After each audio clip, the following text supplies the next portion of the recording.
Saudara, PLN mengungkap pemadaman listrik bergilir di sejumlah daerah akibat kendala teknis dan pasokan batubara. Di sisi lain, Kementerian SDM membantah pasokan batubara langka.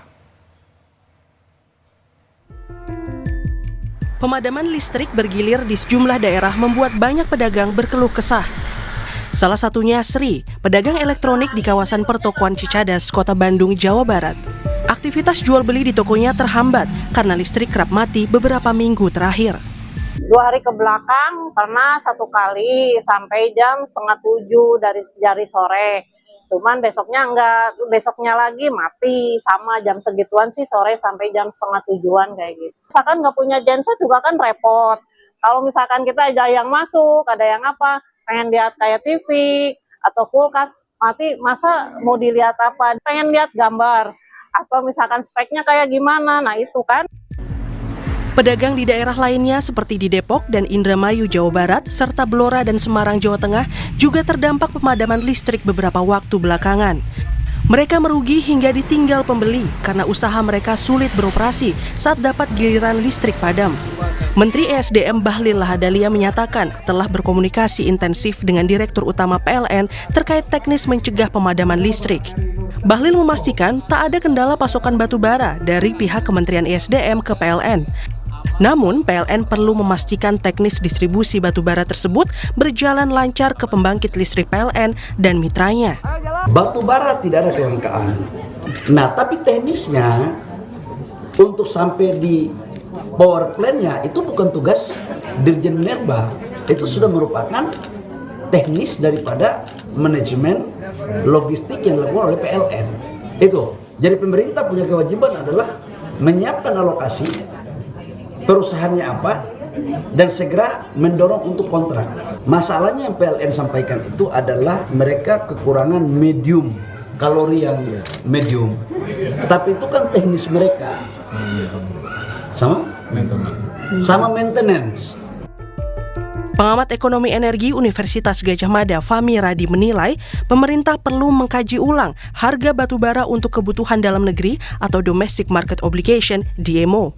Selama ini, para pengusaha batubara wajib memasok 25% dari total produksi mereka yang dijual $70 Amerika Serikat per metrik ton ke PLN sesuai DMO.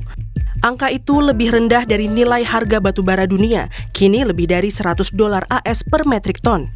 Memang pengusaha batubara itu sudah ada kontrak dalam waktu 1 tahun 20% dari produksinya tadi.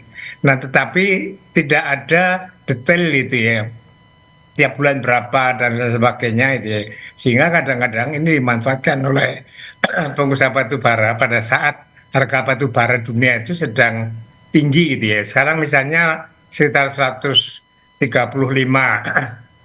per metrik ton itu ya. Ini jauh lebih tinggi dibanding dengan harga DMO $70 tadi. Nah, perbedaan harga inilah kemudian kadang-kadang gitu ya, pada saat harga tersebut tinggi, maka wajar kalau kemudian pengusaha batubara saya akan ekspor dulu. Sabtu lalu, PLN minta maaf atas pemadaman listrik bergilir di Pulau Jawa. PLN mengungkap pemadaman terjadi karena kendala teknis pada 2 pembangkit listrik mitranya dan masalah pasokan batubara.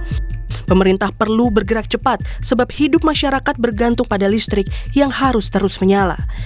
Tim Liputan, Kompas TV. Lalu apa sebenarnya dasar masalah pemadaman listrik bergilir di sejumlah daerah dan bagaimana pemerintah perlu segera menyikapinya? Kita akan membahas bersama Kepala Pusat Pangan, Energi dan Pembangunan Berkelanjutan Institute for Development of Economics and Finance, INDEF, Abra Talatov. Selamat malam, Mas Abra. Selamat malam, Mas Radi. Baik, nanti juga akan bergabung sudah bergabung Wakil Ketua Komisi 12 DPR RI dari fraksi Partai Gerindra, Bambang Haryadi. Selamat malam, Pak Bambang. Selamat malam, Mas Radi dan juga Mas Abra. Baik, Pak Bambang, saya ke Anda dulu untuk mengidentifikasi masalah utama apa sebenarnya yang terjadi dengan PLN akhir-akhir ini karena banyak pemadaman bergilir di berbagai daerah. Nah, dari identifikasi masalah yang didapatkan oleh Komisi 12, sebenarnya masalah utamanya apa? Murni gangguan teknis pada unit pembangkit IPP atau masalah pasokan batubara kalori menengah? Atau ada faktor struktural juga seperti cadangan daya, reserve margin yang terlalu tipis di Pulau Jawa ini, Pak Bambang? Baik, terima kasih terima kasih Mas Abra dan juga Mas Radi atas kesempatannya. Yang pertama kita ingin sampaikan bahwa pemadaman bergilir ini semua sudah tahu, bahkan Kementerian SDM juga dan PLN sudah minta maaf dikarenakan kekurangan pasokan batu bara. Oke. Terjadi ada satu gangguan pembangkit listrik tenaga gas yang mengakibatkan shutdown kan sekitar 1.600 mega, sehingga pasokan terhadap untuk Jawa terkurangi kan, sehingga harus memaksimalkan dengan penggunaan BBM yaitu solar, dan itu hanya bisa meng-up sekitar 600 mega kan. Nah setelah itu kita berdiskusi dengan teman-teman PLN maupun teman-teman SDM, ternyata ada kekurangan pasokan batu bara sekitar 22 ton lah, 22 juta ton kan untuk tahun 2026 ini. Sehingga kita sekitar per bulan itu sekitar 2,6 juta. Kisaran itu 2,6 juta per bulan untuk pasokan untuk PLTU kita di daerah Jawa ini. Nah, akibat itu sebenarnya kita itu menyayangkan terjadinya kekurangan pasokan ini. Karena hal ini pernah terjadi di akhir 2021 dan jelang 2022 ya. Bahkan waktu itu Presiden Jokowi langsung melakukan kebijakan ekstrim lah kan. Nah, yaitu dengan melarang ekspor batu bara ke luar negeri kalau nggak salah sekitar 12 hari waktu itu kan. Kekurangan pasokan itu dikarenakan lemahnya atau minimnya sumber daya manusia di Minerba pasca revisi Undang-Undang Minerba, Undang-Undang Nomor 4 Tahun 2009 menjadi Undang-Undang Nomor 3 Tahun 2020. Ketika semua kebijakan terkait mineral dan batu bara, bahkan galian C juga dulu ditarik ke pusat, sehingga minim evaluator, minim sumber daya manusia lah di SDM, mengakibatkan lambatnya persetujuan RKB. Nah, persetujuan RKB itu menjadi PR kita bersama, dan ini terjadi lagi sekarang, kan? Terjadi sekarang.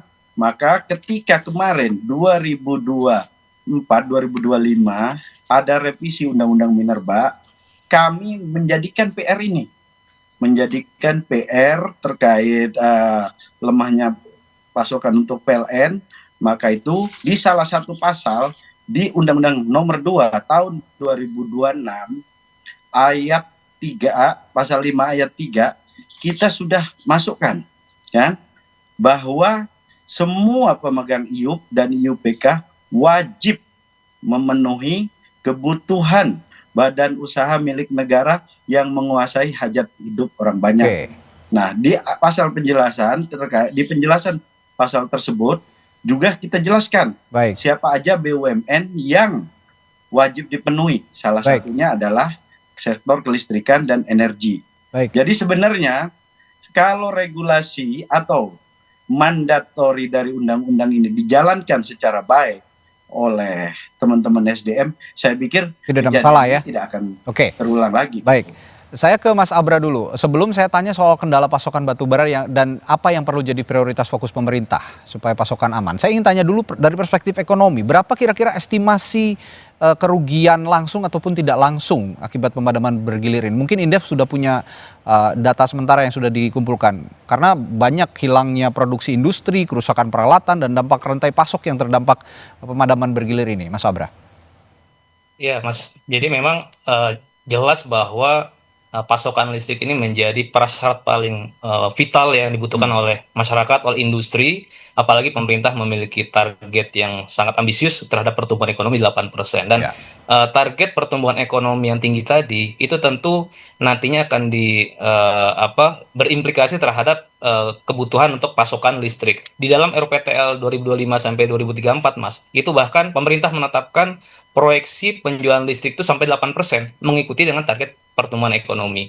Dan di dalam RPTL yang sama juga ya, pemerintah juga sudah menetapkan adanya peningkatan produksi listrik di sistem Jamali Jawa Madura Bali.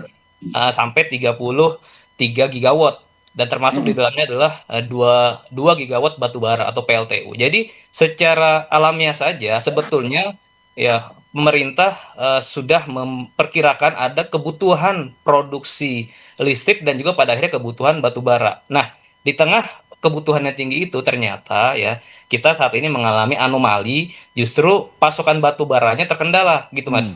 Terkendala tadi disampaikan oleh Pak Bambang sekitar 20 juta ton. Masih 22. ada kekurangan ya, bahkan sampai 20 juta ton.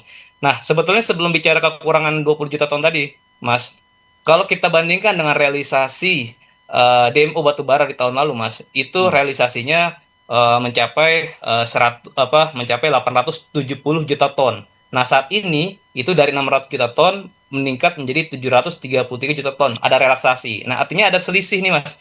Kita bicara selisih dari tahun lalu ya PLTU kita secara nasional mendapatkan pasokan 870, tahun ini ya hanya 733 juta ton. Jadi ada selisih sekitar 130.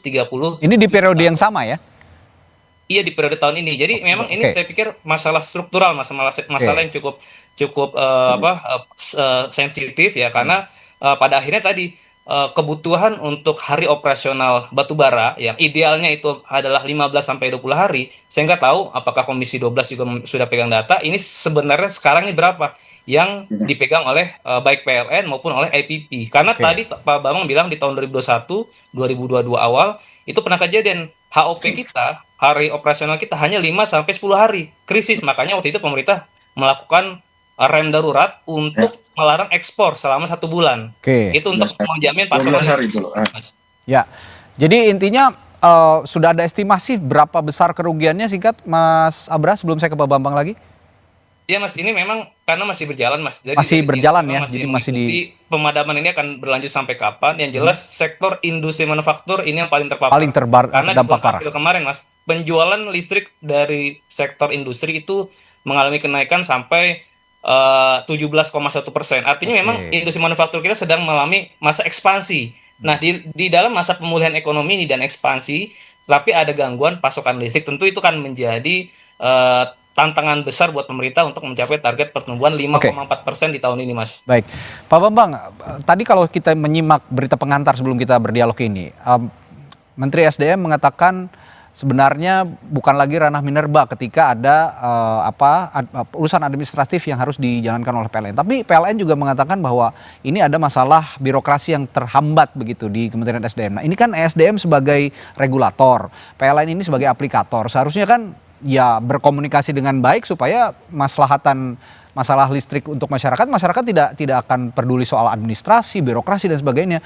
Yang pasti kebutuhan masyarakat bisa terpenuhi. Kira-kira bagaimana Anda juga di Komisi 12 bisa mungkin saya jelaskan sedikit. Ya, menekan perkara pemerintah. Soal PLN dan SDM ini udah kayak telur sama ayam, kan? Kadang mengaku telur duluan atau ayam duluan.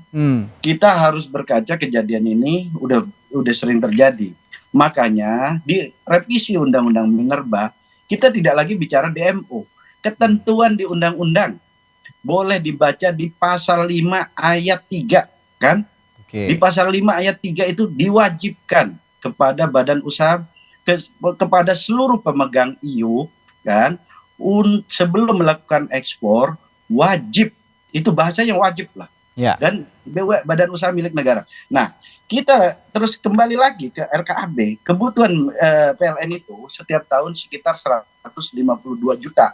Saya sedikit koreksi tadi, pernyataan Pak Bahlil 154, sebenarnya kebutuhannya 152 juta. 152 juta. 152 juta. Nah, 152 juta. Kalau kita berkaca kepada RKAB kan ini sebenarnya kita bicara dijalankan mandat undang-undang itu kan. RKAB 2024 itu RKAB yang disetujui 1 miliar 6 juta. Realisasinya 836 juta kan. Berarti kalau kebutuhan 152 ini sangat kecil lah kan. Tahun 2025 RKAB yang disetujui 1 miliar 40 juta. Realisasinya 817 juta. Kita Komisi 12 waktu itu memang minta kepada Menteri SDM terkhusus bahwa ini proses RKAB harus dievaluasi. Yang tadinya 3 tahun, karena banyak penyimpangan, ada dokumen terbang lah waktu itu kan.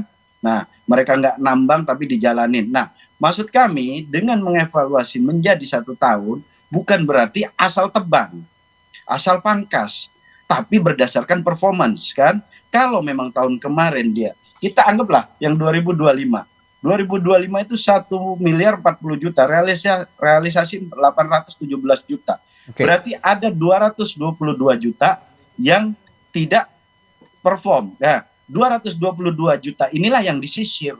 Bukan sekarang itu yang terjadi pemberian RKAB tidak jelas. Tidak jelas siapa yang ditambah, siapa yang dikurang. Bahkan yang perform dikurangin, yang nggak perform malah dapat.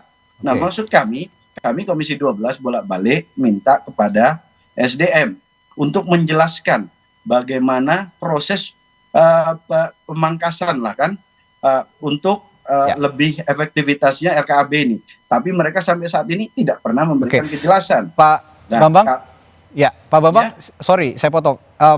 Tapi bagaimana dengan cadangan batubara kita? Saya juga, Pak Bambang juga tadi memberikan data ya. Ini dia kadang ya, teman-teman, mungkin masyarakat tidak tahu bahwa cadangan batubara kita itu nomor 7. Jangan salah. Kita ini seolah-olah paling banyak. Paling besar itu Amerika Serikat. Nomor 2 itu China kan. Nah, nomor 3 kalau tidak salah itu datanya saya lihat nih. Ini datanya dari mana, Pak? Oh ya betul. Rusia, Australia. Ya, betul. Lalu Tiongkok, India, Amerika Jerman, baru kita ya. Ini. Jadi kalau kita melihat begini, kita ini berbeda dengan CPO lah. Kita bukan pengendali kan. Memang kita produksi terbesar. Mungkin ada slide yang kita produksi terbesar kan. Produksi terbesar di dunia itu memang saat ini Indonesia kan. Tapi ingatlah, produksi terbesar kedua Indonesia, produksi terbesar pertama itu China. Tapi China sekarang sudah selesai transisi energinya, kan? Mereka sudah beralih ke energi baru terbarukan, kan? Baik. Nah, ketika cadangan mereka besar melimpah, tidak menutup kemungkinan mereka akan meluber ke negara-negara lain. Ini yang kita sayangkan kan? Kenapa? Ini yang jadi PR sekarang ini adalah sampai detik ini tidak ada kejelasan berapa total RKAB, berapa yang harus total kewajiban yang harus dipenuhi oleh seluruh pemegang IUP kepada badan usaha milik negara yang menguasai ini yang harus hajat hidup orang banyak. Jelas juga oleh Kementerian SDM ya Pak Bambang ya. Nah, ya dan yang pertama ini lagi Mas Radit.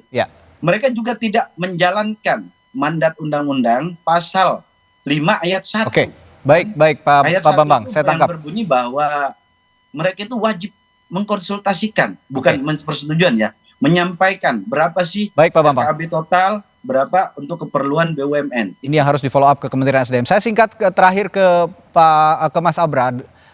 Jadi kalau sudah begini, rekomendasi dari Indef apa? Dan dari kepakaran Anda bidang energi dan pembangunan berkelanjutan, apakah bergantung pada batubara masih relevan di tengah harga energi berbahan bakar fosil terus stabil, dampak situasi geopolitik terdampak situasi geopolitik ini juga harus ditekankan, Mas Abra?